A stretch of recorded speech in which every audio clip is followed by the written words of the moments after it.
Welcome to the Q Podcast. Q is about conversation. If we're really concerned about ending poverty, we've got to be more concerned about creating justice. Our cultural products as Christians need to both defy and resonate with the culture. And God's doing amazing things. His church is expanding, his church is growing. It's not what's the purpose of my life, it's what is the purpose that's been assigned.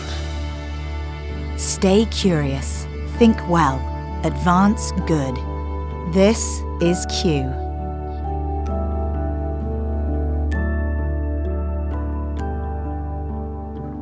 Welcome to another edition of the Q Podcast. I'm Gabe Lyons, and today we're talking about a subject that I get pretty excited about because it's a little bit of a twist on how a lot of people tend to think about our role as Christians in society. You know, I grew up in an environment where lots of times we talked a lot about the culture, maybe the things that were wrong with the culture, the things that we would easily criticize or condemn. And it was easy to see a natural path to kind of backing away from culture, to deciding that we should, as Christians, separate.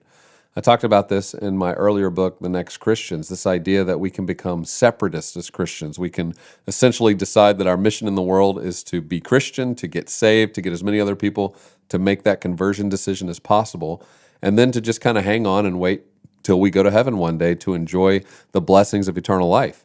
Well, the Christian faith calls us to something that goes far beyond kind of escaping the world or just hanging on until an eternal afterlife. And I think that's one of the challenges. I think people back away from the Christian faith because it doesn't always have answers for how we're supposed to deal with the here and now, finding purpose, meaning, knowing what our calling is, why we're here on this earth, and how to engage the real world issues and problems and issues that people are confronting in their daily lives. I mean, if our faith can't speak to the real world issues of this moment, then we have no business claiming the Christian faith. You see, the Christian faith really provokes us to engage, and that's exactly what this talk is about, is being provoked to engage instead of being offended and withdrawing. I think for a lot of Christians, sometimes we get offended by the culture around us, and so we withdraw. We go behind our safe zones. We have conversations with people who think like us and look like us and talk like us, but we don't always walk towards what's actually provoking us. And I believe the story of Jesus is one that leads us as Christians to understand we should be provoked to engage. Whenever we see a problem, when we see something broken, when we see an injustice, we should be called towards it. We should walk into it, not walk away from it out of self-protection, but walk towards it because we believe that's where God's glory actually shows up. That's where transformation can happen. That's where people really experience new life and true life. I want you to listen to Jo Saxton as she helps us to biblically understand this idea of provocation and what it looks like for us to engage the way people did in the New Testament. Now, Jo is somebody who I just love hearing from. She's somebody who not only writes amazing books, but she's lived a life where she's been provoked. She was born to Nigerian parents, raised in London, England, and now she lives in the U.S., but she's done so much work with missional communities, people who are living out their faith in a variety of contexts.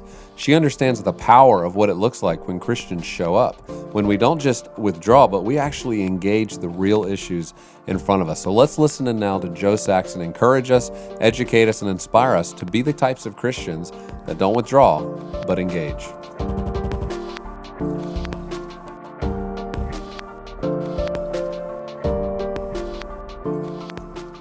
So as was so lovely put, I've come from a movement which basically we were part of a church in England where we realized it simply wasn't working anymore. And when I say wasn't working, we sang the songs and we meant every word, but we weren't impacting. We weren't impacting society. So we needed to look for new ways. We were desperate enough to look for new ways to engage with our culture. And out of that, we discovered some things. And that's simply what I want to share with you today. And a number of us have moved over to the States now and have been exploring the same old story in a different context. And I just want to share that with you.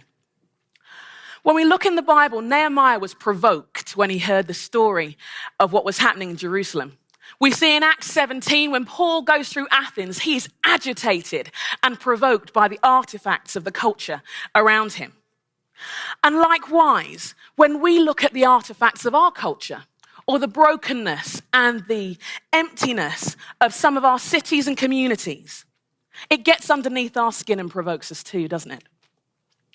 And the reason is because our culture has been shaken to its very core, like a cultural earthquake if we were going to use a slogan.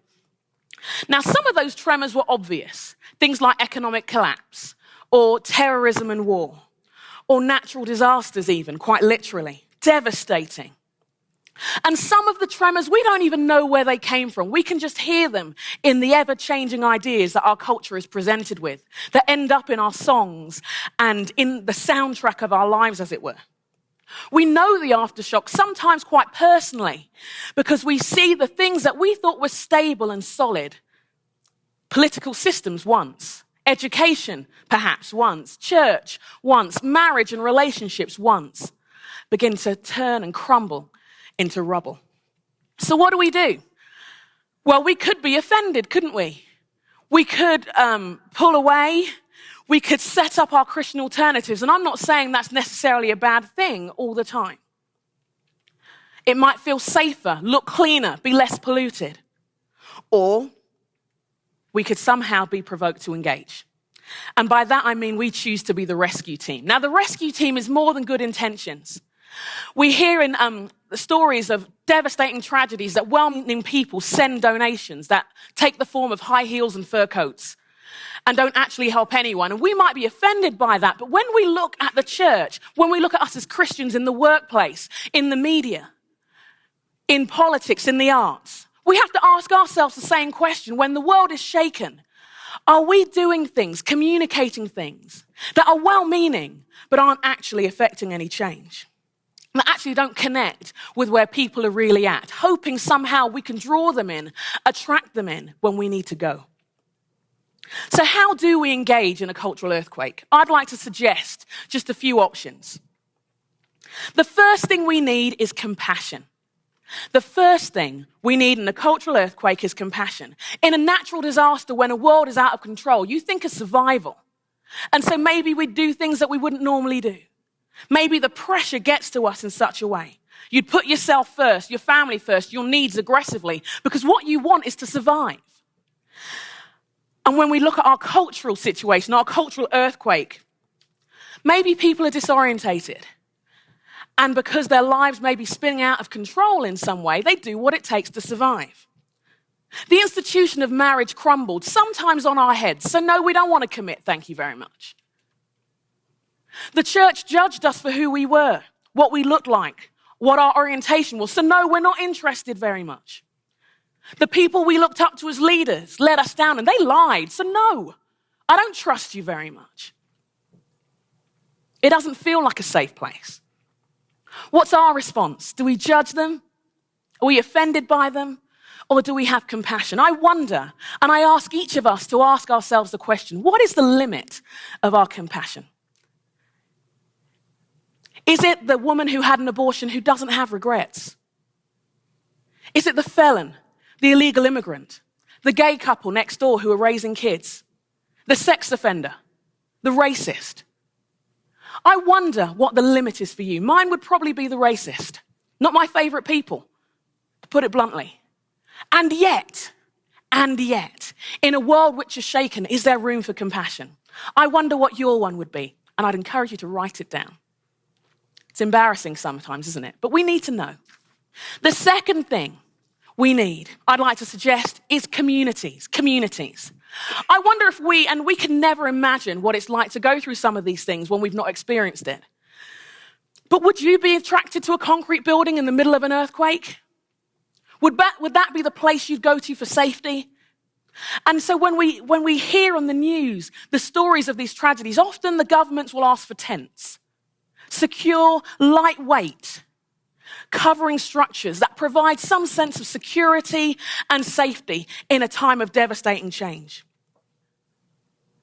And so for those of us who consider ourselves Christians who want to engage in the middle of this earthquake, are we expecting people to be attracted to something which we would be afraid might crumble on someone's life, as it were?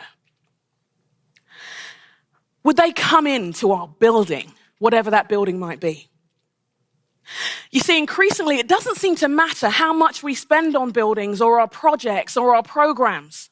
We're not seen as safe because it looks and smells like rubble sometimes. So what do we do if we're the rescue team? Because we want to help. We want to serve. We want to connect.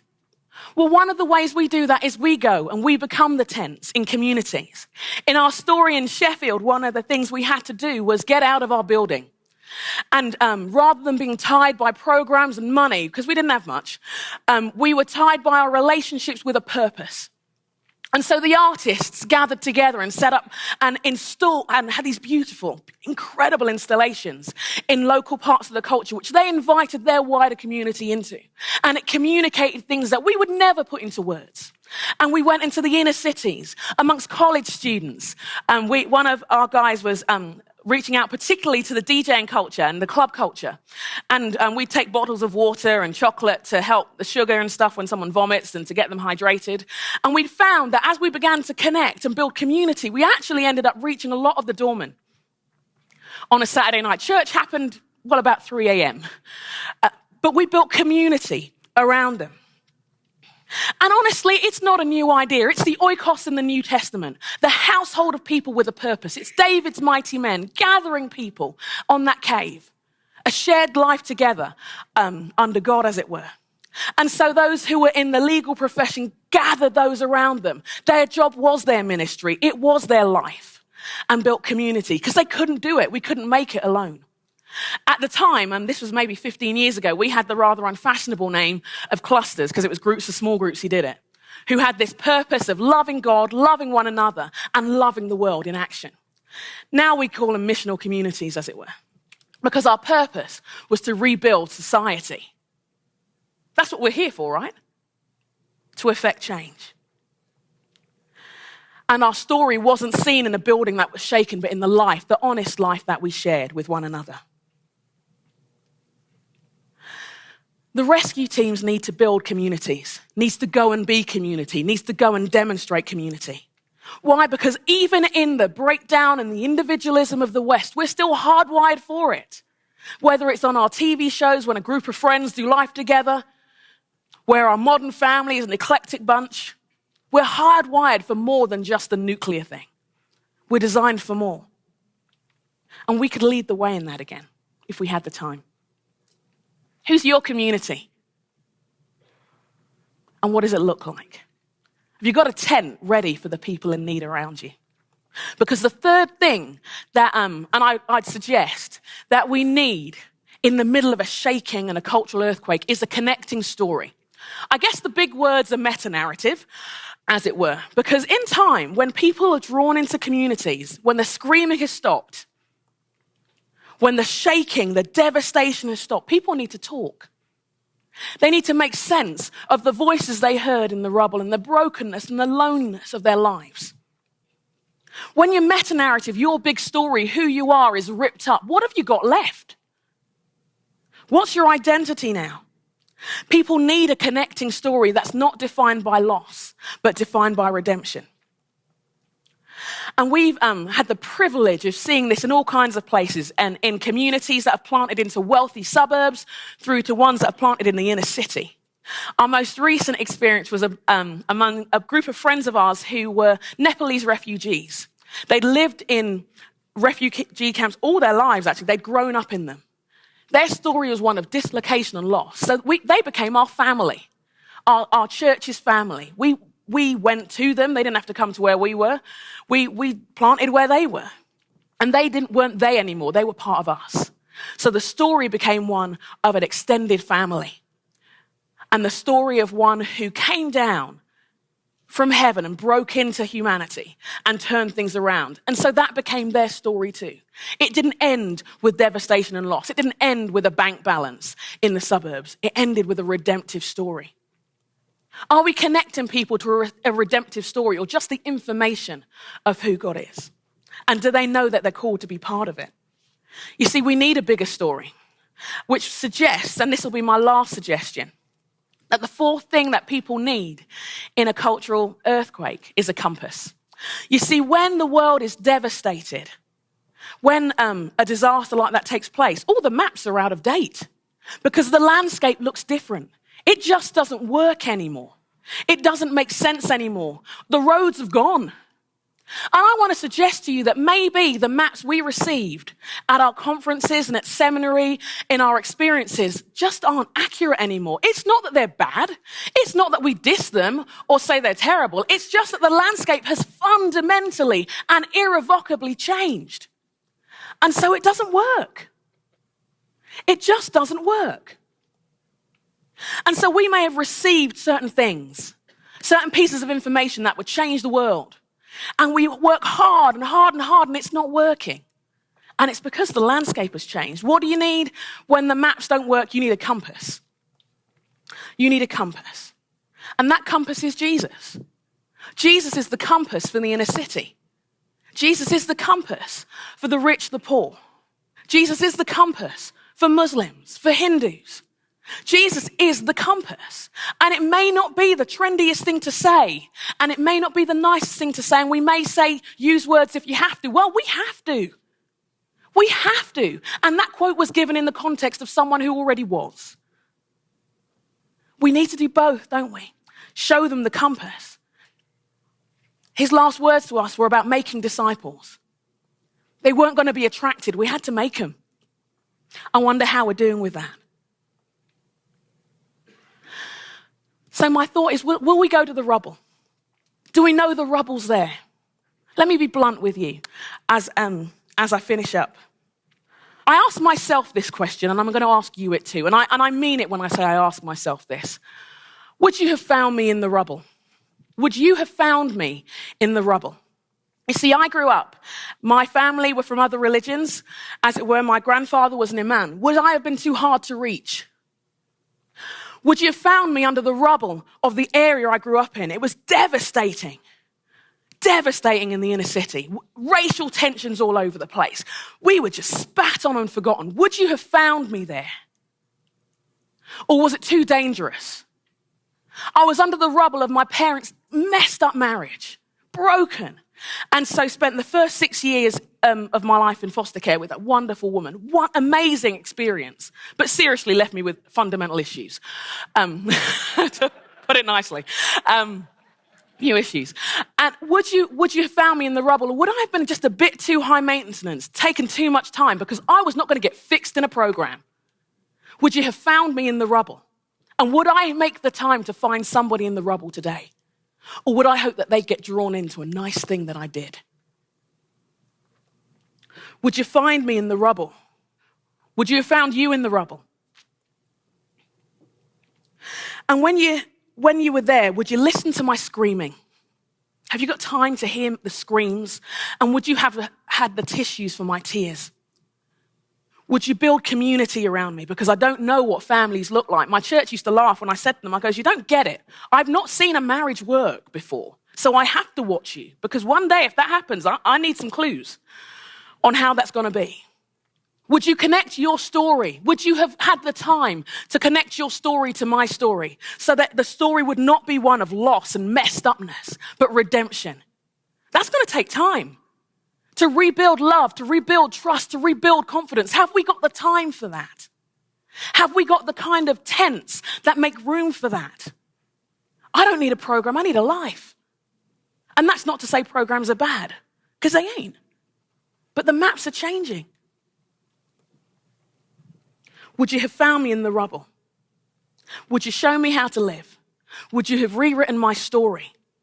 And would you give me the compass? Because I know you're not the answer, and I'm not asking you to be, but would you have given me the compass? Or hoped I worked it out? Back in the day, somebody had compassion. Back in the day, somebody invited me. They came to me, and they demonstrated community. And they weren't the trendiest, flashiest, wonderfulest people in the world. They were human beings, and they were raw. But they showed me community. I did life with them. Ate their food, generally. Ate their food. And they gave me a connecting story. They helped rewrite my story. A story that's lasted and brought healing and redemption. Taken my whole life and turned it around. And they gave me the compass. One who lights my way for the rest of my days, which has changed the fabric of my family. And now I'm on the rescue team. We may need to get more concerned with sending teams out than gathering people in. Or we may realize that the way we gather people in is by sending teams out, as it were. You know, the way in which we're doing it right now might work for some, it might, but it's not working for a lot, if we're honest. We've got to ask ourselves, can we live with that? Can we live with hearing the cries of our culture and not being creative enough to experiment with anything to see if it works? Or will we do same old, same old? I think, what did Einstein call it? Insanity. Same old, and obviously he said it far more eloquently, and expecting different results. The world is shaking, and the West, yes, and yes, America is in the middle of a cultural earthquake. We can be victims, we can be provoked to be offended, or we can be provoked to engage. We can hide away, or we can be the rescue team. Do you see it? Do you see the earthquake? Do you feel it? Compassion, community, connecting story, and the compass. We don't need to be afraid. We need to be the rescue team. I hope you'll join us.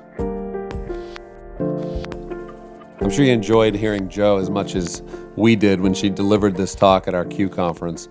And I hope you'll join us this year for our Q conference. In fact, I want to tell you about a special. I want you to take a moment and listen in on the opportunity you have in front of you, April 24th to 26th, to join us in Nashville, Tennessee for our annual Q conference. And at this conference, the talks like you just heard from Jo, the talks you've been listening to on this podcast, you're there in person. You're not only hearing the latest talks for 2019 and what's happening in our culture, where the future of our world's going, but most importantly, how does faith, how does the gospel, how does the church actually engage with these ideas? Well, April 24th to 26th, you'll sit with over 2,000 leaders who've come together, sitting at round tables of 8, not only hearing talks, but then having dialogue with people, not only just in your channel, whether you're a business leader or maybe you're somebody who works in a church, but you're sitting alongside people in media and entertainment, working in the fashion industry, entrepreneurs, people in the social sector, the nonprofit world. You're meeting so many other leaders who are really grappling with how do they live out their faith in a biblically faithful way, but also in a way that's provoked to engage the world.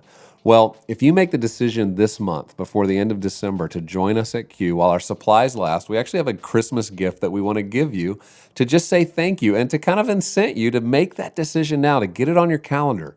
I know your life's busy. I know you have a lot of priorities, but what if you just carved out 3 days this year and you said, look, 3 days where I'm going to get invested in as a leader. I'm going to get invested in as somebody who's leading where I've been called, and I want to be as educated about the issues going on in the culture around me as I possibly can. I want to gain confidence. I want to grow in my ability to know how to engage some of these really difficult topics, these difficult issues. I want to be inspired in how my calling may be making a difference in what God's trying to do at the greater kingdom level in the world. So when you make that decision to not only come alone, but for 2 of you to come together, when 2 or more of you register, we're going to actually send you a gift that I think you're going to enjoy. It includes an amazing album by Sleeping at Last. It's his Christmas record.